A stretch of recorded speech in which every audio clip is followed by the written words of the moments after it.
Buenas tardes. Dentro de la serie Historias Navales, hoy martes 7 de septiembre retomamos las conferencias programadas por el Departamento de Estudios e Investigación del Instituto de Historia y Cultura Naval. En primer lugar, quiero darle las gracias a todos los que nos siguen a través del canal YouTube de la Armada y a los aquí presentes hoy en el Salón de Actos del Cuartel General de la Armada. Durante los próximos 30 minutos les hablaré de una página algo desconocida de nuestra historia naval, la Batalla de Orbetelo.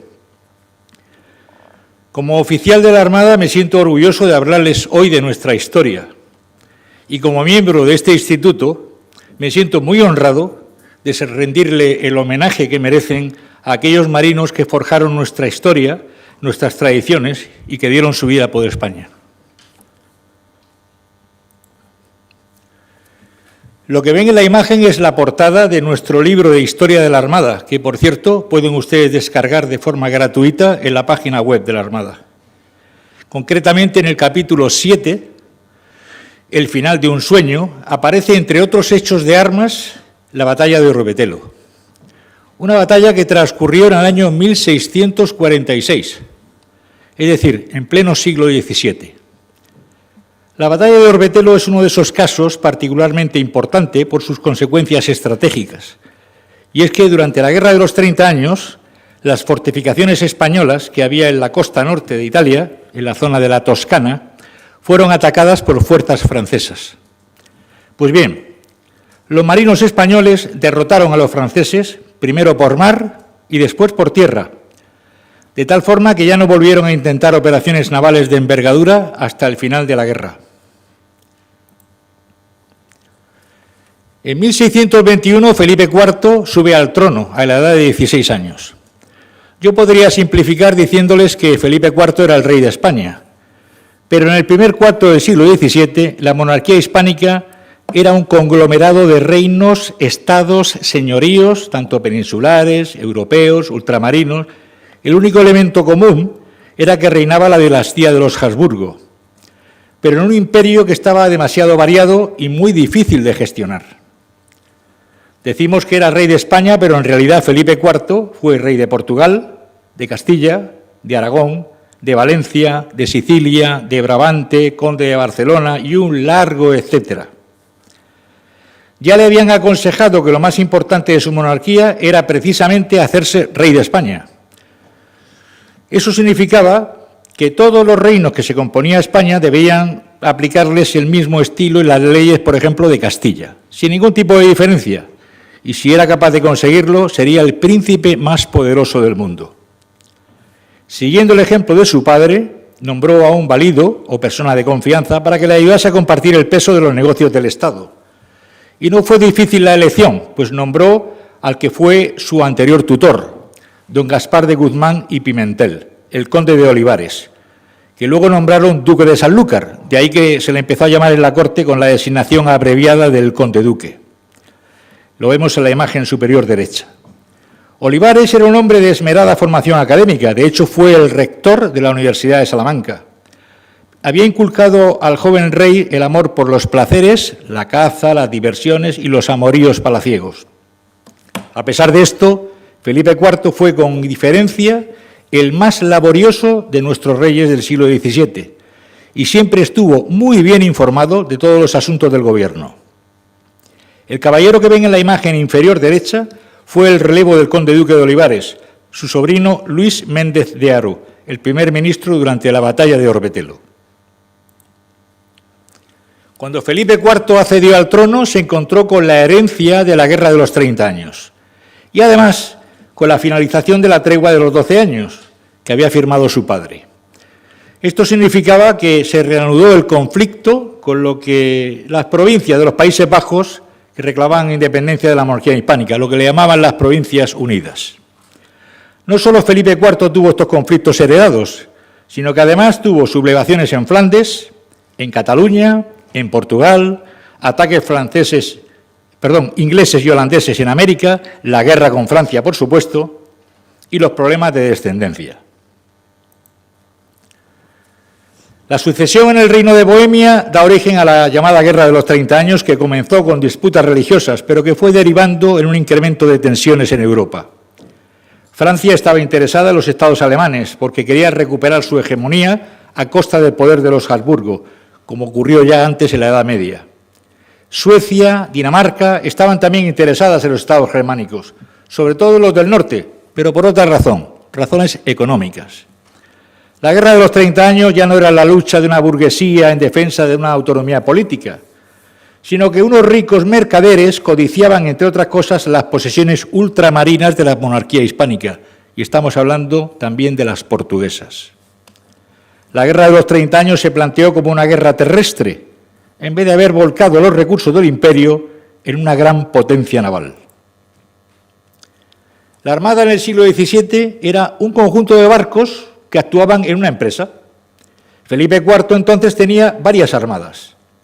La Armada del Mar Océano, que defendía la costa peninsular atlántica, la de Flandes, que protegía el Canal de la Mancha y el Mar del Norte, la Armada de la Guarda de la Carrera de Indias, que protegía los cargamentos que venían de América, la Armada de Barlovento, encargada de limpiar de piratas y corsarios el Caribe, y, por último, la Armada del Mar del Sur, la responsable de la vigilancia en el Virreinato de Perú y el Istmo de Panamá. Cada armada, a su vez, tenía escuadras. Las escuadras tenían su origen, el nombre según la construcción o según la artillería que transportaba. Había escuadras de galeras de España, de Italia, concretamente Nápoles, Sicilia y Génova, que se esforzaban, por un lado, en limitar los destrozos de los piratas berberiscos y, por el otro, en proteger las comunicaciones esenciales del Mediterráneo. En 1644 se producen los relevos en los mandos navales de las 3 escuadras de galeras y en la escuadra de galeones. Los mandos eran el conde de Linares, que tomó el mando de la galera de España, el marqués del Viso, las de Nápoles, el marqués de Bayona, las de Sicilia, y don Francisco Díaz Pimienta toma el mando de los navíos de alto bordo, que es como se llamaban a los galeones. 2 años más tarde, en 1646, el valido de Felipe IV ya no era el conde duque, sino su sobrino Luis Méndez de Haro, en la imagen inferior izquierda. Precisamente, don Luis Méndez de Haro se desplaza a Sevilla y a Cádiz para alistar una parte de la Armada de la Guardia de la Carrera de Indias, porque debía transportar a Flandes 1/3 de infantería y también había que reemplazar a los soldados que combatían contra los franceses en Cataluña. La urgente necesidad de nuevos barcos obligó a que el propio rey ordenase poner en marcha las fábricas de naos de Vizcaya, Guipúzcoa y de las 4 villas, San Vicente de la Barquera, Santander, Laredo y Castro Urdiales. ¿Pero qué estaba pasando en Francia al mismo tiempo? En Francia reinaba Luis XIII, desde el año 1610. Cuando Luis XIII accede al trono francés, solo tenía 9 años. Por lo tanto, se hace cargo como regente su madre, María de Médicis. La madre del rey francés ayudó a orquestar un matrimonio entre su hijo Luis XIII con Ana de Austria para unir los imperios francés y español. Ana era la hermana del rey español Felipe IV. El rey Luis XIII y Ana de Austria tenían solo 14 años cuando se casaron. Este rey adolescente no tenía intereses en su nueva esposa, que además sufrió varios abortos, no dándole el heredero que buscaba. Con el tiempo, Luis XIII de Francia tomó el control total enviando a su madre al exilio. Y al igual que en España, nombra a un valido, el cardenal Richelieu. Francia también tenía sus problemas. Uno de los grandes desafíos de Luis XIII fue manejar la discordia religiosa de los protestantes hugonotes. Luchó contra su propia madre, que insistía en destituir a Richelieu. En cambio, el rey francés decidió enviar a su madre de vuelta al exilio.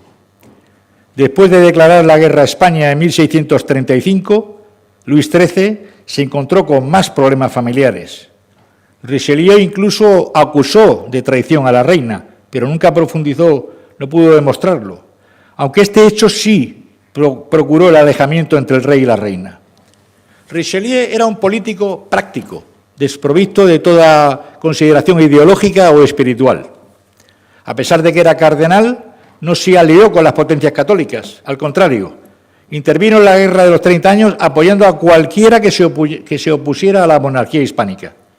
aunque esa política le obligara a aliarse con príncipes protestantes alemanes o nórdicos. Todos estos recibieron subsidios de Francia para financiar su lucha contra el imperio. Es decir, la postura de Francia no dejaba de ser una continuación de lo que habían hecho en la época anterior. Cuando los aliados de Francia fueron derrotados, Francia tuvo que intervenir directamente en la guerra. Y se dirige con sus fuerzas a anexionarse a Lorena. Pero la lucha contra los españoles fue muy dura y solo se inclinó del lado francés después de que Richelieu debilitara a Felipe IV apoyando las rebeliones de Cataluña y de Portugal en 1640. El sucesor de Richelieu fue el cardenal Julio Mazarino, un italiano al servicio de Francia, que por cierto estudió aquí en Alcalá de Henares, y fue el primer ministro durante la batalla de Orbetelo. Francia y España estaban combatiendo en los territorios del Rosellón. Estos territorios formaban parte de la Corona de Aragón. La Armada francesa era en el Mediterráneo mucho más activa que la nuestra. De hecho, disponía de más de 40 galeones.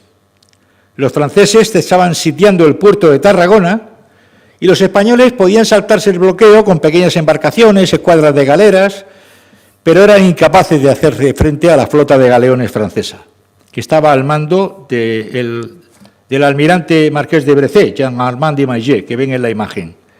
Este almirante incluso se permitía el lujo de efectuar incursiones a lo largo de la costa española en dirección al sur, atacando barcos mercantes en la zona de Valencia.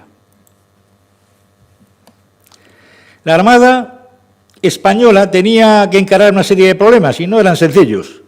Había una notable falta de marineros y en especial de remeros para las galeras, hasta el punto de que tuvieron que reclutarlos de forma extraordinaria en Asturias, Galicia, Murcia, Cartagena. Aún así, la situación militar estaba muy igualada y con pocas posibilidades de cambiar. Entonces, los franceses idearon forzar a España a dividir el esfuerzo. De ahí que Francia decide atacar los presidios españoles en la costa italiana de Toscana, la zona que está marcada con el círculo rojo.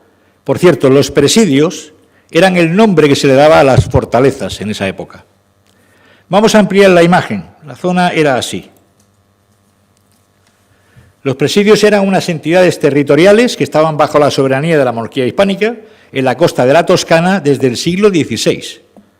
Los presidios eran Porto Ercole, Porto Santo Stefano, Talamone, Ansedonia, Piombino, la isla de Elba, el presidio de Porto Longone, el fuerte Porcardo en Capaliberi, y todos ellos tenían la capital en Orbetelo.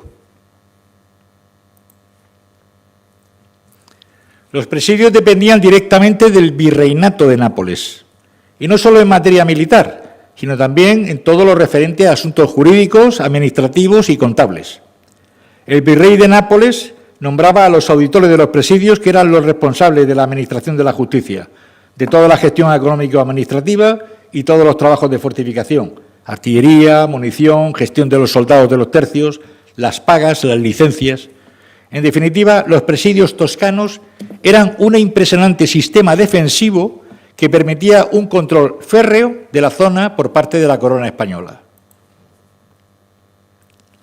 La flota francesa al mando del marqués de Brézé zarpó de Toulon el 26 de abril de 1646 con el vicealmirante Tongnon y el jefe de la escuadra Montigny.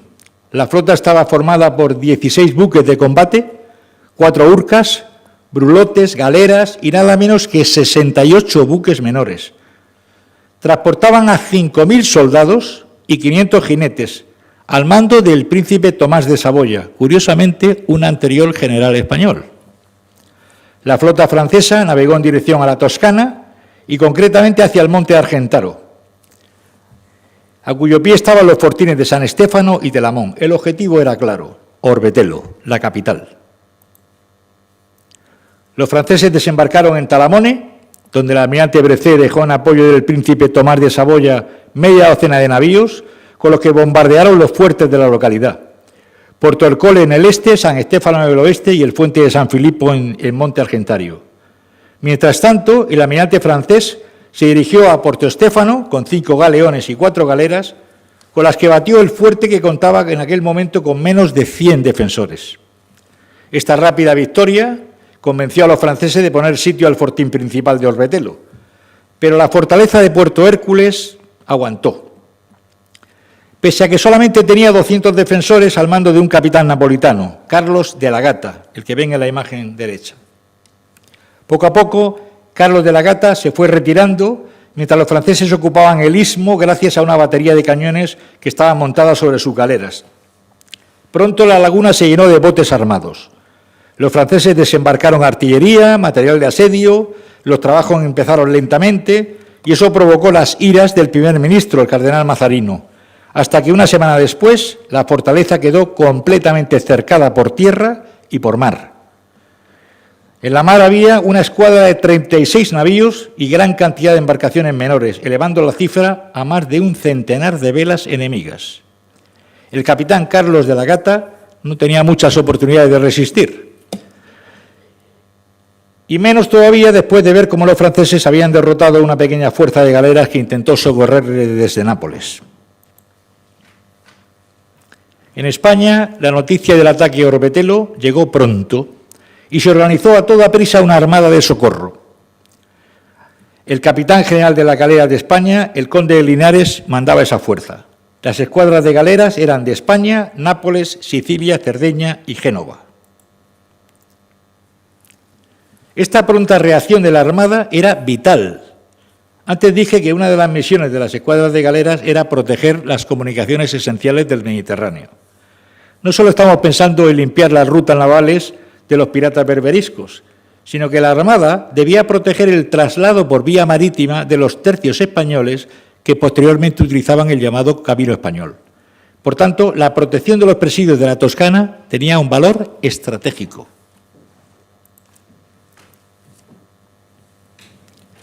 El 8 de junio de 1646, el conde de Linares pudo reunir en el Cabo de Carboneras, en el norte de Cerdeña, un total de 30 galeras. A estas, un poco más tarde, se unieron los 14 galeones de la escuadra del Mar Océano al mando de Pimienta, más la escuadra de Dunkerque al mando de José Peters, con 8 fragatas y 5 brulotes. El conde de Linares dio la orden de zarpar ese mismo día. Llegaron a las aguas de las Islas Giglio el 12 de junio, y en ese mismo día se produce un pequeño encuentro entre las naves españolas, las descubiertas, y las de avanzada francesas. Este encuentro no tuvo muchas consecuencias, pero bueno, los franceses retrocedieron para advertir de la presencia española. El conde de Linares no redujo velocidad y prosiguió el avance de la escuadra, alcanzando el día 14 de junio el cabo de Argentario, que doblaron a primeras horas del día, por lo que al levantarse el sol fueron vistos por la escuadra francesa. Se dieron cuenta de que los españoles se dirigían con rumbo de encuentro hacia ellos. El combate tuvo lugar en las aguas del puerto de la costa de la Toscana el 14 de junio de 1646. El almirante francés, el marqués de Brézé, ya había demostrado con anterioridad su pericia marinera en la zona de Cádiz, en el Cabo de Gata y en Barcelona. Este marino ordenó a la escuadra que se fuera posicionando para enfrentarse a los españoles, intercalando galera con galeón, con proa al oeste, pues al venir el viento flojo desde tierra le permitía estar a barlovento.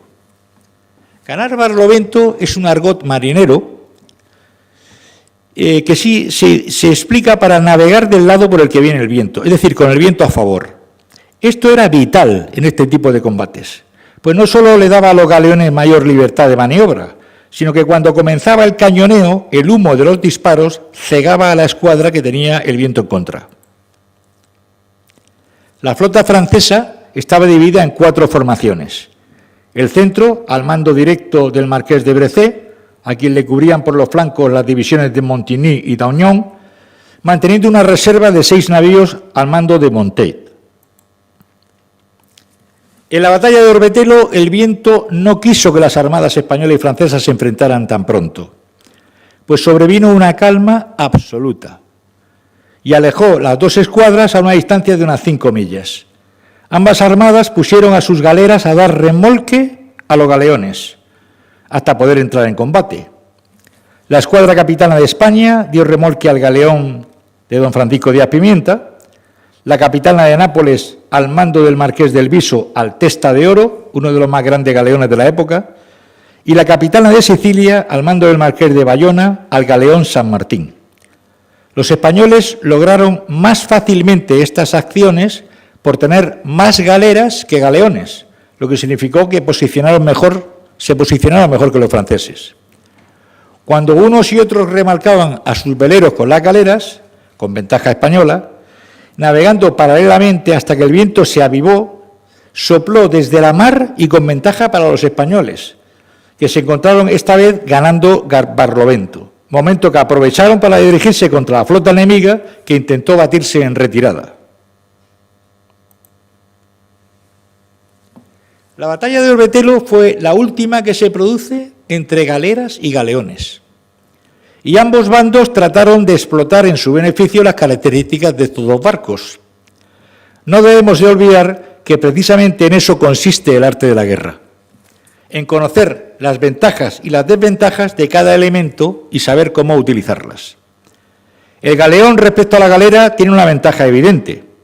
Se mueve por el viento, necesita menos dotación, ya que no utiliza remeros, que además es costoso y peligroso. Puede navegar todo el año en duras condiciones meteorológicas, especialmente en invierno, y en la documentación de la época a los galeones les llama navíos redondos, gruesos o panzudos. Había varios modelos, las naos, las polacras, los filibotes. En cuanto a la artillería, las galeras contaban con una artillería, sí, pero de menor tamaño. Los galeones montaban los cañones en sus altas bordas con un ángulo de tiro mejor, ya que disparaban inclinados hacia abajo, con lo que no solo barrían las cubiertas de la galera, sino que podían destrozar los palos, el velamen y la jarcia. La dotación de los galeones se mantenía protegida por los altos costados de la nave, al contrario que la galera, que tenía la tripulación totalmente expuesta. Estaba claro que en un duelo artillero los galeones tenían todas las de ganar. Pero cuando se produjo un enfrentamiento entre galeras y galeones, ya hemos visto que existían dos elementos fundamentales, que eran el viento y la artillería. Pero el problema no era cuando soplaba el viento, sino cuando dejaba de soplar. En ese momento las fuerzas se igualaban. Entonces las galeras tenían muchas más opciones, sobre todo si sobrevenía una calma y los galeones se quedaban inmóviles en medio del mar. Entonces la galera atacaba al galeón por la parte menos defendida, la parte trasera, la popa. Recibía todos los impactos de los cañones de proa de todas las galeras que se encontraban en el combate. Era una operación muy arriesgada, ya que las galeras atacaban con sus cañones solo desde proa y por turnos hasta que pudiesen recurrir al abordaje, metiendo los espolones en el casco del galeón. Era una operación muy arriesgada que a veces no funcionaba. Como vemos, por diversas razones en el siglo XVII, el papel de las galeras estaba perdiendo relevancia con respecto al de los galeones, hasta el punto de que se convirtieron en unidades auxiliares y secundarias. Ambos bandos usaron las galeras para remolcar los galeones durante la batalla, o bien para alejar los brulotes. ¿Pero qué eran los brulotes? Los brulotes eran unos navíos de fuego. Eran embarcaciones a vela, viejas, algo más rápidas que los grandes galeones, y los brulotes estaban previamente cargados con materiales inflamables, con explosivos, y los utilizaban para incendiar a los galeones enemigos lanzándose contra ellos. El brulote llevaba una tripulación muy pequeña, unos pocos hombres, lo suficientes para hacerlo navegar hacia el galeón que querían atacar, pegarle fuego a las mechas preparadas y escapar en un pequeño bote que llevaba remolcado el propio burlote. La única forma de alejar un burlote incendiado que había abordado por sorpresa a un galeón era utilizando galeras para, mediante remolques, separar a los galeones de esos burlotes incendiarios. Otra vez la galera remolcando al galeón. El almirante francés Brézé, al ver que los españoles, al remolcar sus galeones, estaban ganando Barlovento, dio la orden de virar y de forzar la vela para volver a tierra. Pero su táctica normal, que era intentar ganar Barlovento y lanzar los burlotes sobre los españoles, no dio resultado. El almirante Pimienta se le vino encima con su propio galeón insignia español, que se llamaba Santiago, que tenía 1.200 toneladas, 60 bocas de fuego, y le cortó la retirada lanzándole tal cantidad de fuego que el buque insignia francés no pudo zafarse, recibiendo un duro castigo. Para dar una idea de la intensidad de este combate, tras 4 horas de intenso bombardeo, el galeón Santa Catalina fue incendiado por la propia dotación para evitar que fuera capturado. El Testa de Oro tuvo que soportar ataque enemigo de 4 y 5 a la vez. Y al final tuvieron que remolcarlo con la galera de Sicilia, con gran riesgo de ser hundida, puesto que tuvo que meterse en el centro del combate. Los españoles sufrieron muchas bajas, sobre todo porque los proyectiles enemigos iban con buena dirección y porque las galeras intentaron abordar los galeones. Esto aumentó el número de pérdidas. Por su parte, los franceses perdieron un brulote que se incendió por los españoles y el almirante en jefe, el duque de Brézé, tuvo la mala suerte de ser alcanzado de lleno por una bala de cañón disparada desde la galera por la popa del galeón. La bala le partió en 2, matándole a él y también a algunos de sus acompañantes. La galera capitana de Nápoles, al mando de Benavides, recibió también a flor de agua un impacto en su banda siniestra, que le impidió moverse, hasta que los carpinteros de a bordo consiguieron taponar el agujero, mientras toda la tripulación pasó a realizar el trabajo de achique para evitar que se fuera al fondo. A pesar de todas estas desgracias, que no eran pocas, nada pudo igualar a la pérdida del almirante Brézé, que era irreemplazable para los franceses. Al morir el marqués de Brézé, los franceses nombran como segundo a Dognon, que mantuvo las posiciones frente a la plaza sin decidirse a presentar combate, a pesar de que el conde de Linares en días sucesivos hizo desfilar su escuadra ante la vista de toda la población. Dognon no se dio por aludido y en la noche del 22 al 23 de junio, aprovechando la claridad de la luna, dio orden de abandonar el puerto, poniendo rumbo a Toulon. Al amanecer del día 23 de junio, se apercibieron los españoles de que la escuadra francesa había desaparecido. Ante esta situación, Linares dio orden de zarpar a las fragatas en su búsqueda y pasado el mediodía localizaron a los franceses. Pero al tener que regresar para comunicarlo, ya se estaba haciendo de noche y hizo imposible darles alcance para entablar un nuevo combate. Cuando los franceses abandonan el lugar, la batalla se consideró ganada y se proclamó la victoria. Los españoles dieron vivas al rey con los marineros subidos a las jarcias y se puso rumbo al puerto, siendo recibidos con gran alegría por la población, pero sobre todo por los defensores de la fortaleza de Orbetelo, quienes se veían libres del cerco y bloqueo de sus enemigos, al menos por mar, puesto que el cerco por tierra continuaba. Los españoles pusieron rumbo a Puerto Longone, en la isla de Elba, repararon daños y el 25 de junio arribaron 8 galeones más de la escuadra de Nápoles, aumentando así la fuerza española. El conde de Linares celebró un consejo de guerra para decidir si se atacaba a los enemigos para liberar el asedio de la plaza, pero no se pusieron de acuerdo en qué decisión iban a tomar.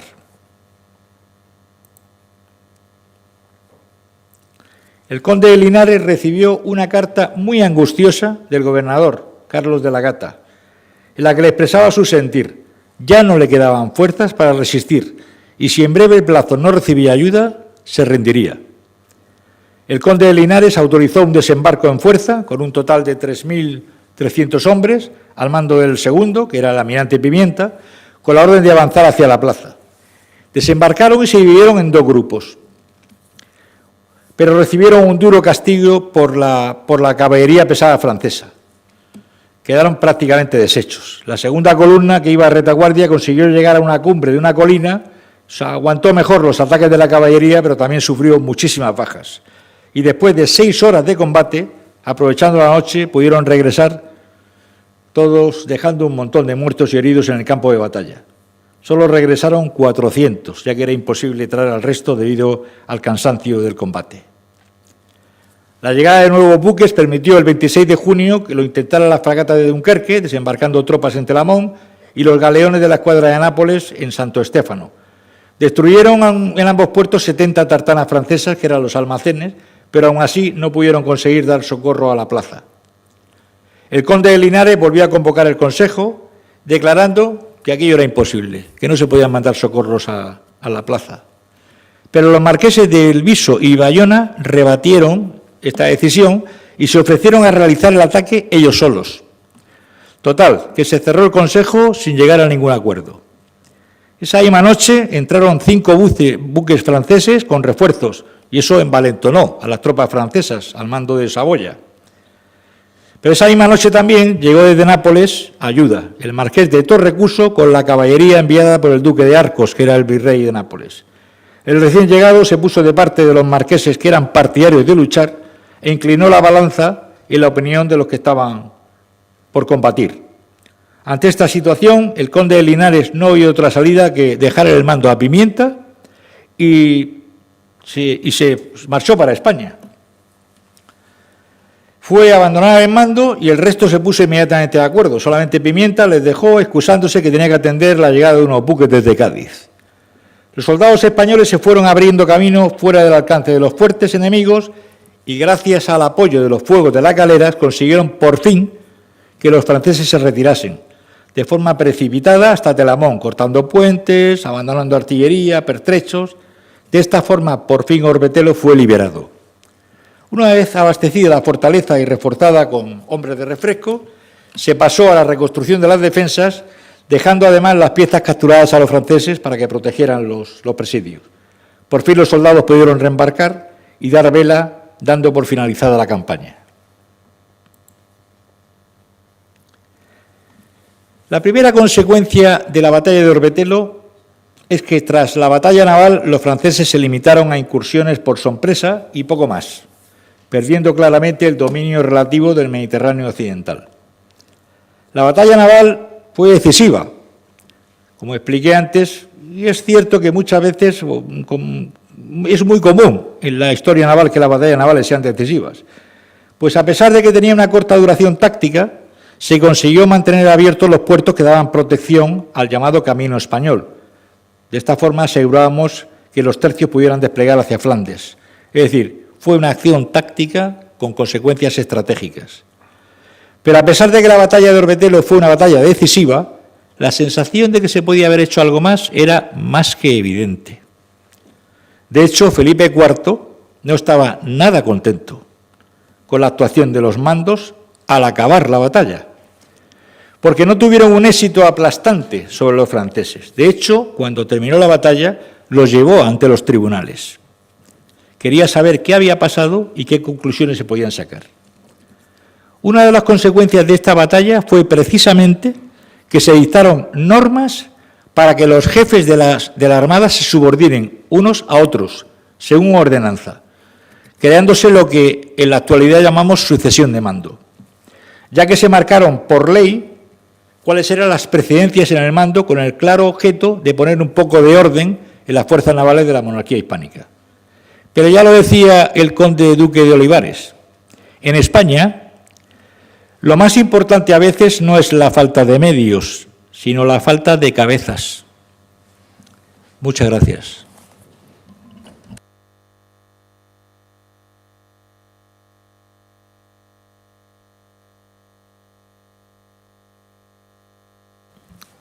A partir de ahora comienza el coloquio por si tienen ustedes algún tipo de preguntas sobre este hecho de armas y recordándoles sobre todo que este tipo de conferencias son conferencias divulgativas.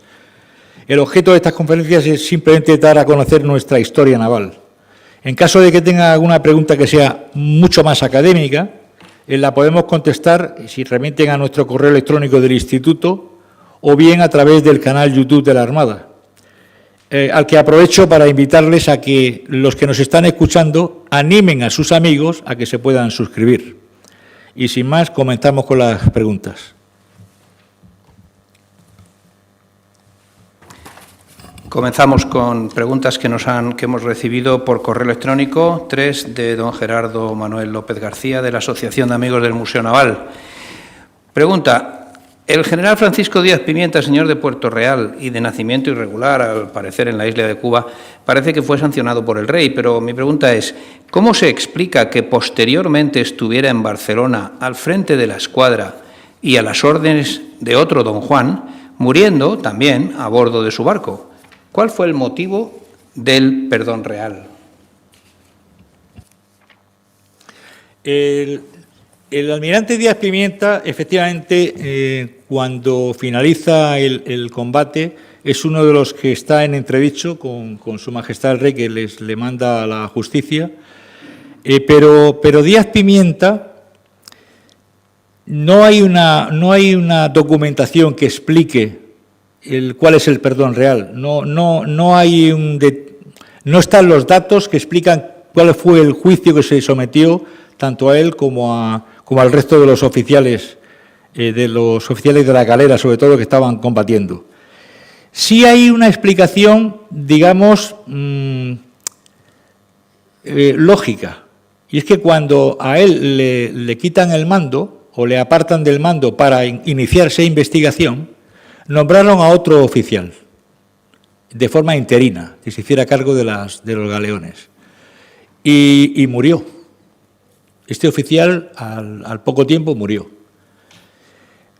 Mi opinión personal, después de haber leído los documentos que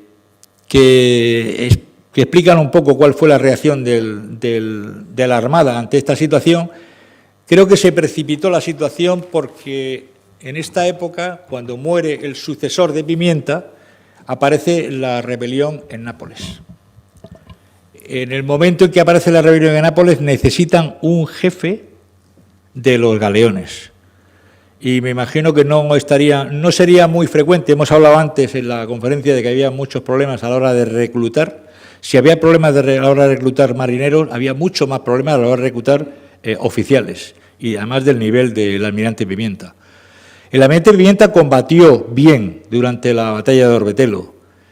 Me imagino que sería una de las causas que hizo que lo volvieran a nombrar jefe, puesto que cuando vuelve a aparecer otra vez en las crónicas es cuando acompaña a don Juan José de Austria a ocupar una de las islas que le habían concedido al acabar la rebelión de Nápoles. Eso creo que es el motivo. No porque le perdonaran, porque la investigación resultara que estaba libre de toda culpa, no hay información sobre eso, al menos yo no la tengo.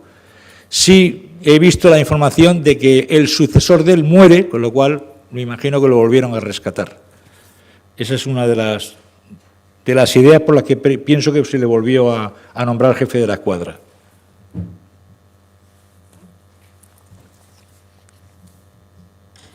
Siguiente pregunta del misma persona, Gerardo Manuel López García.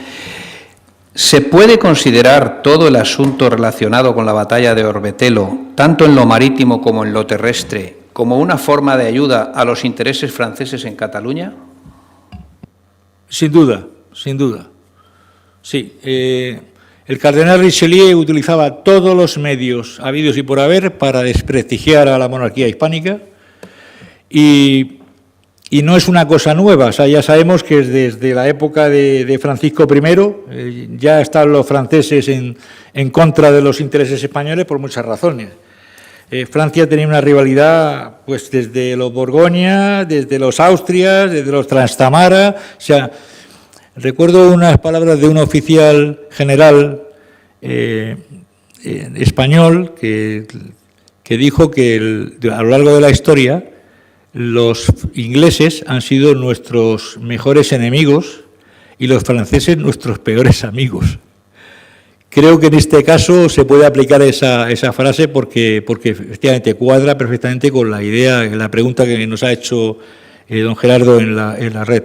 Sí, estoy de acuerdo con que fue un apoyo total a los intereses franceses. Francia quería desprestigiar a la monarquía como fuera. Utilizó Cataluña, utilizó Portugal, utilizaba todo lo que estuviera en su mano. Sí, estoy totalmente de acuerdo. Otra pregunta de la misma persona. A los 26 años, muy joven para morir a bordo de su barco, el almirante francés Bercé, bueno, don Juan de Austria tenía su misma edad en la batalla de Lepanto. Claro está que nuestro don Juan contaba con la ayuda de don Álvaro Bazán, Alejandro Farnesio y Luis de Requesens. Mi pregunta es la siguiente. ¿Es cierto que la bala de cañón que destrozó al almirante partió de un cañón de su mismo barco? Esa pregunta es muy difícil. El anterior director del Instituto de Historia y Cultura Naval, cuando estábamos hablando de sucesos que acaecieron hace 450, 500 años, siempre decía, no sabemos lo que pasó. Y a mí me gusta esa respuesta, no sabemos lo que pasó. Sí puedo decirle que la fuente digamos, más importante de documentación que tenemos en el Instituto, que habla de la batalla de Orbetelo, la tengo aquí presente. Además, es una pregunta que cuando la leí, me alegré. Es la típica pregunta que uno contesta. Me alegro que me haga esa pregunta, porque me llamó la atención en la descripción del combate, que dice que la bala que mató al almirante lo partió en dos. Y cuando uno está leyendo eso, pues claro, a mí particularmente me llamó la atención cómo con esa precisión que lo partió en dos. Entonces, investigué un poquito más dentro de la información que tenemos. Y tengo aquí uno de los incunables que tenemos en la Armada, que es los libros de don Cesáreo Fernández Duro, que habla, por supuesto, de la batalla de Orbetelo. Y cuando vi la parte del ataque al almirante francés, me llamó la atención porque ponía, bueno, a la respuesta de la pregunta de qué barco salió, no creo que fuera de un barco francés, no, la verdad es que no lo sabemos.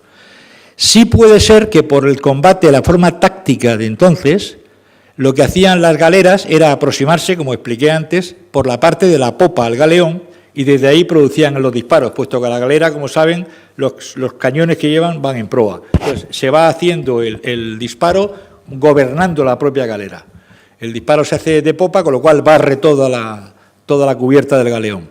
Podría ser perfectamente una galera. Sin embargo, en la descripción de la batalla es el propio galeón Santiago, el de Pimienta, el que aborda y hace el giro y dice que lo avasalla. Tienen 60 cañones. O sea, no es de extrañar que uno de esos cañones lo matara. Es difícil de saber. Pero cuando yo empecé a pensar en esta situación, me llamó la atención. Estoy empezando, como dije antes, estas son conferencias divulgativas. Yo soy coronel de Infantería de Marina, no soy historiador, pero sí me estoy aficionando a leer en detalle y entre líneas qué dice uno, qué dice el otro. Y me llamó la atención porque en este mismo libro de don Cesáreo, el señor Boismel, que es un historiador francés, dice exactamente, la bala de cañón le llevó la cabeza. Sin embargo, leo en el mismo libro y dice, León Guérin, que es otro historiador, que este es historiador pericial, habla de que el jefe de la Armada recibió una bala de cañón en el vientre. Entonces, claro, cuando yo leo esto, como infante de marina español, 450 años después, digo, murió. Está claro que murió. No sé si fue en la cabeza, en el vientre, y por supuesto no sé quién le disparó. Podemos deducir de la información que tenemos dos opciones. La opción de la galera por la forma de combatir, la opción del galeón porque la explicación de la batalla fue el primero que le abordó. Espero que con esa contestación, pues por lo menos nos aproximemos un poco a lo que pudo pasar. ¿Alguna pregunta en la sala?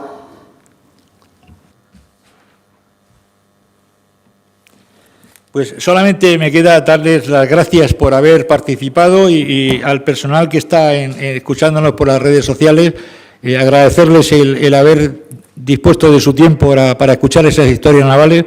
Seguimos interesados en que nos sigan a través del canal de YouTube de la Armada y, por supuesto, les invitamos a participar en las próximas acciones culturales que celebramos aquí en el Instituto.